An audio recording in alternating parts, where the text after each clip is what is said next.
Hello mga mare, anong ganap natin dyan? Eto, magpipintura kami ni Bunso.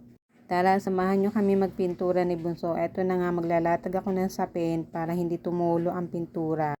Ay mali, para hindi pala kumapit sa tiles. Ayan na nga, pinapalitada na ni Mr. yan. Ayan, yan mga butas na yan, marami yan mga mare. Ayan si Bunso, busy na magpintura. Ayan mga mare, kakain muna kami dahil napagod kami ni Bunso. Nag-evacuate kami ng ibang gamit.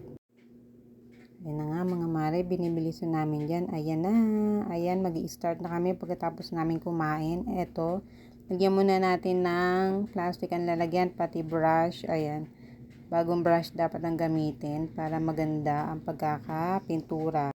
Sobrang excited na dyan si Bunso mga mare magpintura.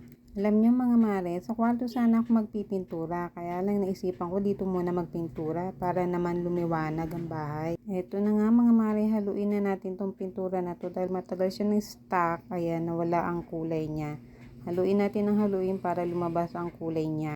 Eto na nga mga mare, lumabas na ang kulay niya, ayan.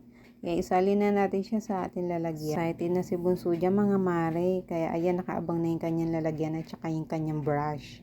Tara, umpisa na natin Bunso. Punasan muna natin ang wall bago natin umpisahan magpintura. Ayan na nga mga mare, umpisa na natin. Kailangan dahan-dahan lang ang pagpipintura para hindi malagyan ng gilid. Sana mga mare, sipagin ako hanggang dulo. Tinatamad na kasi ako niyan.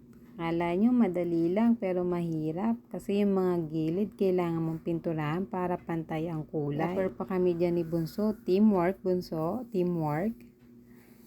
Ayan na mga mare, tapos na first coat done. Sana ma second coat. Wow! Ito na mga mare, pag gusto may Wow!